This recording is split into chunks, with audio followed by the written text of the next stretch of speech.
Hey everyone, this is my review for the 1988 horror novel Schoolhouse by Lee Duigon.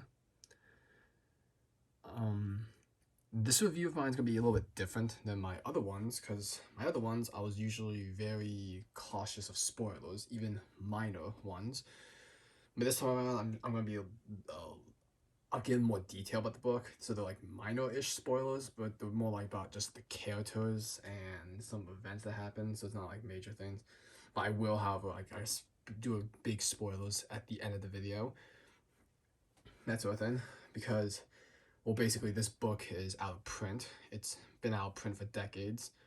I'm not too sure how long, but it came out in 1988, as I said, and as far as I know, there's never been like more printings of it. It seems like it just sort of came out, and that was kind of it. And I don't think it'll ever come back.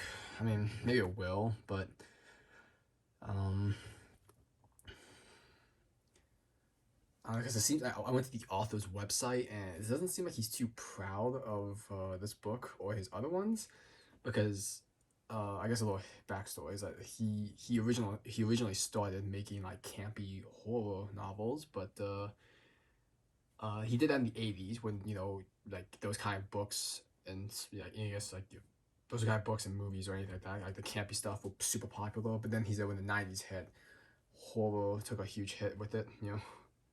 So he didn't really make those anymore, and he actually started to make like apparently his true passion. He started making like Christian books, including Christian fantasy books, which as far as I know, they're like fantasy novels that have like Christian undertones and things that are based off stories from the Bible, that sort of thing.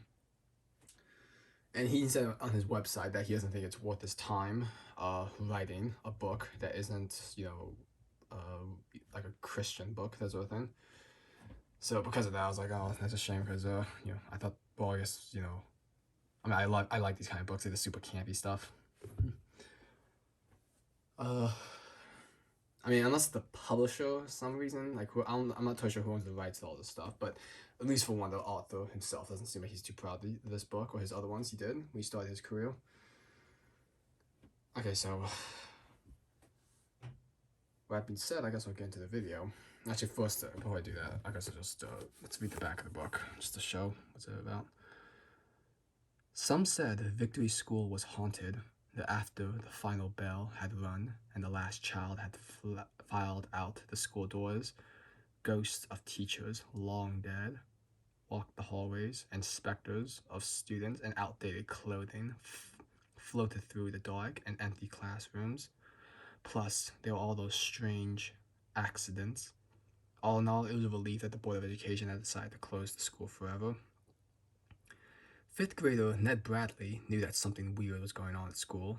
He'd seen the ghost with his very own eyes. His father, who happened to be the principal, told him he'd been watching too many monster movies, but Ned knew better. He knew that closing the school was a bad idea, a very bad idea, because now the evil that stalked the school would only have a few months to take its revenge, a revenge that would be the ultimate in deadly terror. So you can see from that, the synopsis, it's very campy to say the least. And I keep saying that word, but I mean that's what this book is. Anyway, but now I'll go to like I guess about the characters, because you have like Ned Bradley. He's basically the main character, like the one that seems like the book puts most focus on.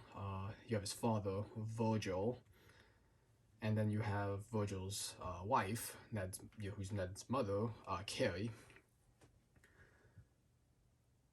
I guess I'll say this. Like Ned, he seems like I mean, at least I liked his character quite a bit. He seemed like a good kid, and the fact that he loves like campy horror monster movies, that sort of thing, just sort of reminded me of me, that sort of thing. Because he seems like he just loves watching those movies on TV whenever they're on, and he also enjoys renting them on VHS, that sort of thing.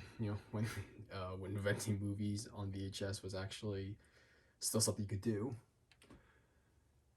Uh, let's see. You got his father, and he seems like a good guy who just wants to like keep everything together at the school. And he seems to really care about his family, that sort of thing. And I'm just trying to say like it seems like the whole Bradley family seemed like the they're a good family. They're pretty likable. They seem normal because that's kind of nice. Because I've read some books recently where the characters weren't so like as likable, and also sometimes there were some of them also just kind of like they didn't really act like normal human beings. Well, that's why I feel like they did actually act like normal, rational human beings. But yeah, that's probably because I just read some crazy books. Well, it's supposed to be just really strange. So people don't act like normal people. Anyways, but yeah, there's a few characters in this, quite a few characters in this book. For example, there's I guess because this takes place in a school, there's a group of bullies. Their names are Mike, Johnny, and Bob. They, the it seems like it follows that whole cliche of books, like books, movies, and shows. Whenever there's like a group of school bullies, it seems like their only focus in life is just to cause mayhem and make other people's lives miserable, that sort of thing. Because yeah, they do some pretty terrible things, especially when as the book progresses. It's nothing like too terrible, but well, actually I would say yeah, it gets pretty bad at the end. Anyways, so like I said, it's kind of falls that cliche that was pretty prevalent in a lot of it's prevalent in a lot of movies and shows that features a school. So this might be like Stephen King's It in a lot of ways. Well, those bullies were just kind of the same thing. They're just like psychotic, And you also have another character named Rudy who he's the or he's one of the two school janitors, and he was also a likable character. They describe he's not really the smartest guy around, but he seems nice, and he seems like he just wants to do his job and do it well, that sort of thing. And there's also another character named Marine, and yeah, I believe her name's actually spelled and pronounced the same the way like Marine Corps and that's the name. But yeah, she's the school nurse. She was also I mean, she had problems, but basically she's a school nurse who maybe drinks a little too much, like and constantly sneaking alcohol into the school, like so she can have a few sips while she's walking. I believe that's what she did. But I know for one, this is that sometimes she comes into work a bit hungover because she drank too much the previous night. But they describe like she became a school nurse because she at first wanted to become a nurse at a hospital, but that was she did say it felt like too much pressure because like if I make a mistake I can easily get someone killed. But it's like just keeps adjusting. I just want to like, but she like said too much pressure because like a mistake she can get someone killed. And she did say it was like being a school nurse, she it's like the worst thing she needs to take care of is just some cuts and scrapes or stuff like that she just needs to like disinfect wounds, put band-aids on, or put ice pack on a kid. That's what I think. Nothing too crazy. Let's see. I guess that's like the main people you'll see. There's other characters too, but I'll just go to those ones. But the reason I bring up those because they're like, there's a few events that happen with those characters. Like I talk about the bullies, or just making people miserable because it seems like the bullies they like making Ned and his friends their lives miserable, and also they like pulling pranks at the school. And I use pranks in quotations, because for example, though, at one point in the book, I believe it was Johnny, I forget which one, he basically pulls a prank when it's lunchtime. Like all the kids and everyone they're eating their lunches inside because it's raining outside, so they can't go outside to eat their lunches, that sort of thing. And when the janitor Rudy is just he's on the stairway, stairwell, like sitting on the stairs, eating his lunch. Sorry, he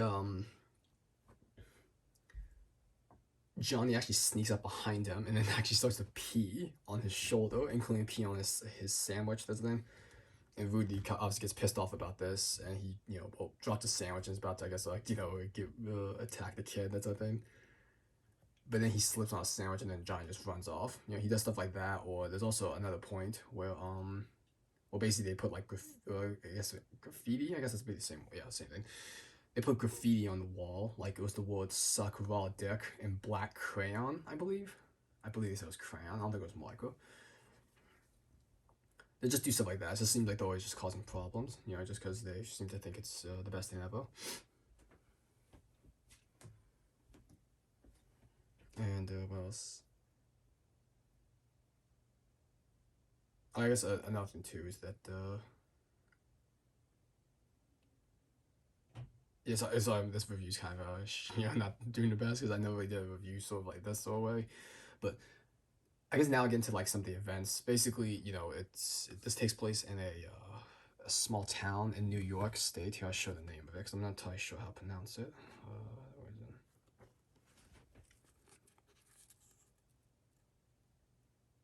Like Tendoga, I guess. Maybe that's how I say it. Yeah. But this takes place in a small town there. They have a place called Victory School, as the synopsis said, and they described the school. It has to seem like a dark history because I guess this is like how the school started. They said it was it started construction. It was before the U.S. entered World War II, and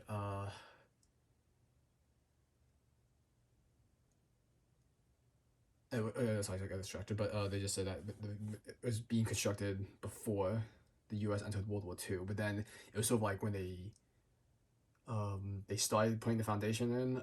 The U.S. actually did enter World War II, so thus they just said the budget got way cut and they had to use like really shoddy materials, that sort of thing, and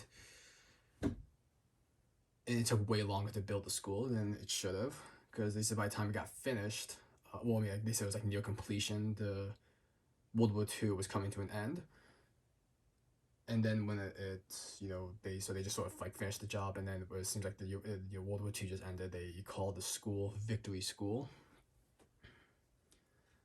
but it's ever since its opening, it's been having a lot of weird incidents. Like for example, Virgil and another character, they look into some of the school's like history and it's like some of its statistics. They just said like, oh, the school has a really well. They said even though the school has produced some really bright students, like some great ones, they said its grade average for its students is pretty darn low. You know, which that's not too unusual, I guess. You could just say, oh, okay, well, whatever, it is what it is. But then they say they looked at other things. They just it seems like there's so many weird like accidents that's happened or events with teachers or students that's like way higher than any other school. Like for example, they said the first principal in I think they said the early 50s, he actually was found dead in the school. They just said some people when they went to go, you know, like some of the employees they went to the school to get started on the work. They found the principal dead on the bottom of a stairwell. They said it seems like in the middle of the night he was in the school for some reason. They're not entirely sure why, and he tripped and fell and broke his neck and shattered his skull. That sort of thing. And they said there's other weird events. Like they said they look at teachers. Like they said, oh, there were other teachers who I can't remember the name of these ones, but they just said like, oh, they think these teachers they were pretty darn good teachers, but then after a while of teaching the school, they started to change.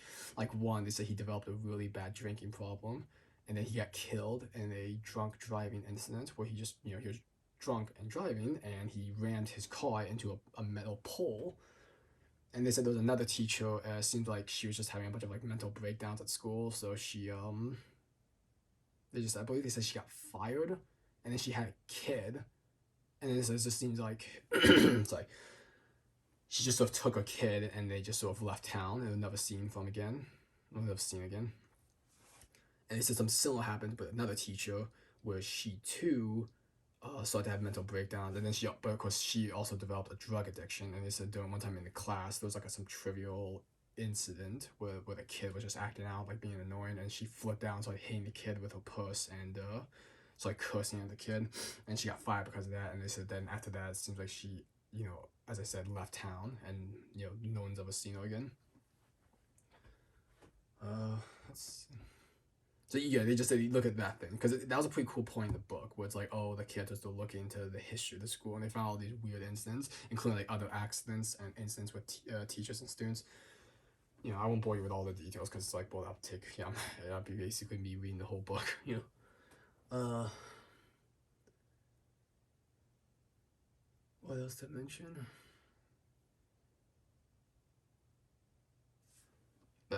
Anyways, I guess I'll just say this, but like, yeah, this book, it's pretty campy because as you can see from the title and what I said, but this, not well, I guess the cover, sorry, and the synopsis, it's pretty darn cheesy.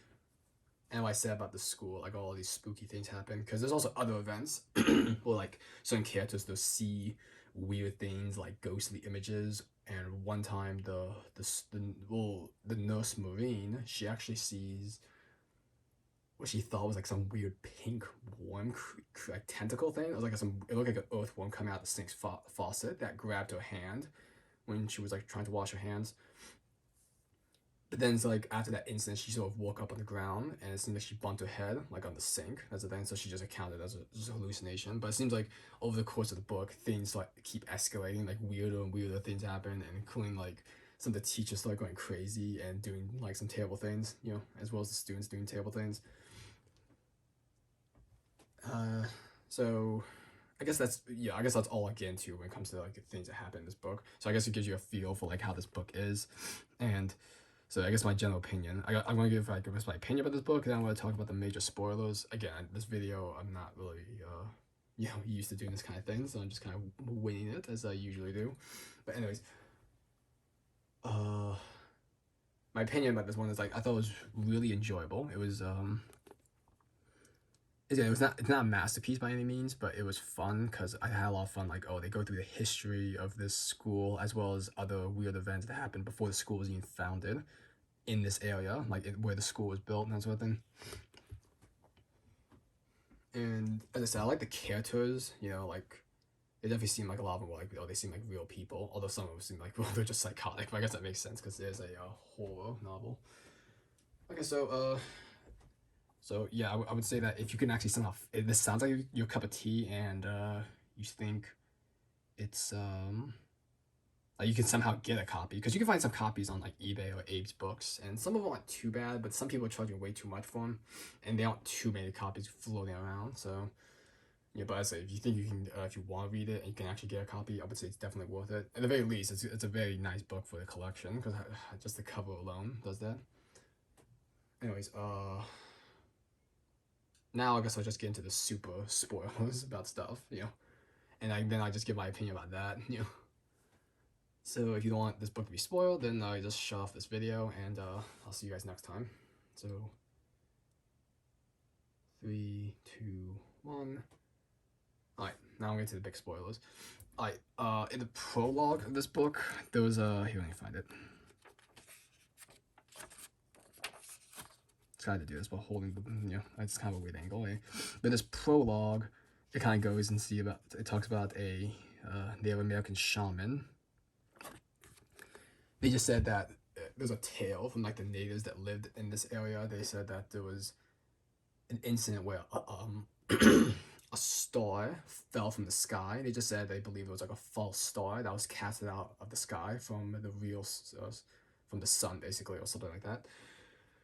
That's what they said, and they just said apparently it landed in some valley, and they just said that freaked out a lot of the natives, and they were just kind of like, oh, it sort of freaked them out. But after a while, they started going there, but it seemed like the people who went there, a lot of them never returned. So after a while, they just said the natives were just kind of like, oh, just no one go there. But they said occasionally some people did go in there to hunt or to forage food, but no one stayed. That's the thing, and they said they told this tale for generations, including when the white man came. They just said that they told them about that. But then they said, tragically, for some people, a lot of them just thought it was just like weird superstitions. So they started living in that area. They just said it's been people who've lived there, but then it seemed like they would leave or something strange would happen, including like one character named Rose, who they just said she lived there like around the time period of the American Civil War.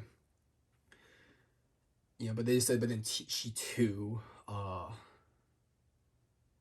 they said like a few years after the American Civil War, she was living there, but then they said she was killed by someone, like some drifter, and the whole house burnt down, that sort of thing.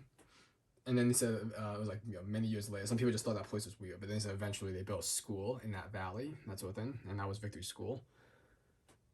And throughout the book, you get this whole thing about there's like this weird entity that's like it goes from like its point of view. It's very like it's kind of like reading in the third person because it just describes like, oh, what's it's doing, you know, and sometimes it's actually in first person of like of the entity, like this weird entity thing that it seems like it's feeding off the life force and I guess the sanity of the people in the school. Like I guess whoever enters this valley, you know. And again, this is the major spoiler part, but it just said that uh basically that weird pink worm tentacle thing I said that was coming out of the sink. They just said there's a few incidents with that with people seeing that stuff, and they said there's also throughout the school, especially the boiler room. There's like these holes in the concrete walls, like very tiny, tiny holes that just happen to be there. No one is really sure why those holes are there or how that happened. You know, people just accounted for like, oh, it's an old building. It's it was made in under a budget and under with like shoddy materials, so they just figured like it's just the walls. Like they're just kind of falling apart just because it's made so poorly. But at the end of this book, basically, when after like so many crazy events, Ned and his father they know for sure like this place is haunted, and no one should go into school ever again. And then, but at first, Virgil he's trying to convince people like, oh, he found some structural damage, that severe ones. So he's just trying to convince the Board of Education like we're just gonna close the school like right now, like like this day, because like saying it's unsafe to be in here. So that way, it's like no one has to go in that school again. But during that time, like, he was just like this is before like the inspectors from the Board of Education got there. Him and Rudy were just like looking at things at the school so they could find more things like more evidence of why the school should be closed down that are not ghost related. But in the boiler room, they found that concrete wall that's filled with those tiny holes. So they actually broke it open with a pickaxe and they found this giant creature that's like living underneath, because it says like, oh, in the boiler room it's like you go down a shaft and if you look down you see this giant like hole in there, and there's just like this weird worm creature. This is described as like it looks like 1,000 earthworm. Okay, I think it's described like thousands of earthworm, like giant earthworms in one giant in mass, and they would have these like pink tentacles that would like sort of spew out as a thing. So that explains the weird things they saw coming out of the whole the walls and the sink and stuff like that. It was like I guess it's like using those tentacles to sort of like feel around the school and try to attack people and I guess feed off the sandy and life force, that sort of thing. And during this moment, like, well, they said it's like a big climactic thing where like Virgil, Rudy, and Ned, they actually destroy the thing. They just pour a bunch of like flammable fluids, like anything from like some type of like floor cleaner and some waxing stuff. They poured it all over in there, and they had this whole thing where like someone had to go in the shaft and set fire to the thing, like when they're hanging above it, because they had to pour it on it. Yeah, they had to pour like those fluids on the creature and light it on fire. And they just describe like, oh, when they lit up the creature, it started dying, and then the school was just falling apart. So everyone just started to leave the building, and they said the whole school caught on fire. And they just said, I was like, oh, that's hopefully the end of that. And they just said the whole school collapsed, and well, that was the end of Victory School. So thought like, oh, it's a victory, because they said the thing is though. I mean, this book, they don't really say anything about like the creature still living, but they did, however, say that they're not entirely sure it's dead, because well, they can't go down there because the whole building collapsed, and the fact that they just we need the excavation crew to go down there and see that creature's still dead, like if it's actually dead. But they said the thing about that is like, well, they can't really just get a crew like that, and they just said also no one really wants to go down in there. So they said they got Ned, Virgil, and Rudy, as well as well, I guess they told Carrie about this, Ned's mother. They just said that like, okay, we'll just keep hush about this. But if they ever find anything, like someone actually goes down in there and finds that stuff, then we'll be open. Because they said we tell people there's a giant worm creature, you know, they won't just think they're crazy. I guess that's one thing, because I talked about the whole like meteor thing. They just said, yeah, it's believed that that creature came from space, basically. Like it landed, in that valley, like God knows when, and it was just there like feeding off like any kind of like people who would go into that valley as a thing. So yeah, that part of the book, I would say that it was cheesy, and I saw someone on Goodreads say the fact that they didn't really like that ending because it felt so like silly and sci-fi. But for me, actually, I liked it because again, this is what I signed up for. When I bought this book, I knew it was cheesy and campy. So it's like the fact that I was like that, I was like, oh yeah, it's weird, but I enjoyed it. And he said, oh yeah, that was the thing too. They just said it seems like it was somehow well, they don't explain too much, but they said to believe that the creature seems like it's feeding off people's life force of like all the people who ever went to that school. It would keep like a piece of them in that building, so that's why people saw like hallucinations of like students, teachers, and everyone else who's ever been in that valley. Including people from like before the school was open, like in the days. It looks like it's kind of like I said like the American Civil War period, that sort of thing. So yeah, I guess that's the major spoilers. I just talked about that because again, I said this book, I'm not sure everyone's gonna read it, and it's also gonna be hard to find it. So I just want to explain that.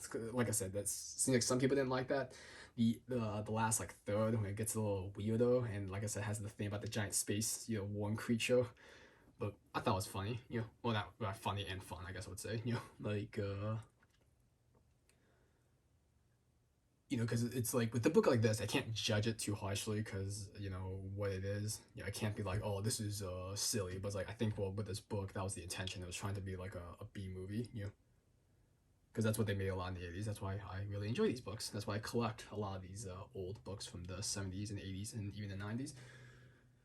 Okay, so I guess that's my whole review. Sorry if this review, I know I say it's like every video, but sorry it wasn't really the best, but again, I'm just, I'm just sort of winging this. Like, I have I wrote down a few notes of what to say, but the problem is that I'm always like, not totally sure how to structure it. Not like I have a script. I just have notes here to remind myself about some things. But anyways, with that being said, I guess I'll see you guys next video. So, yeah, take care. Bye bye.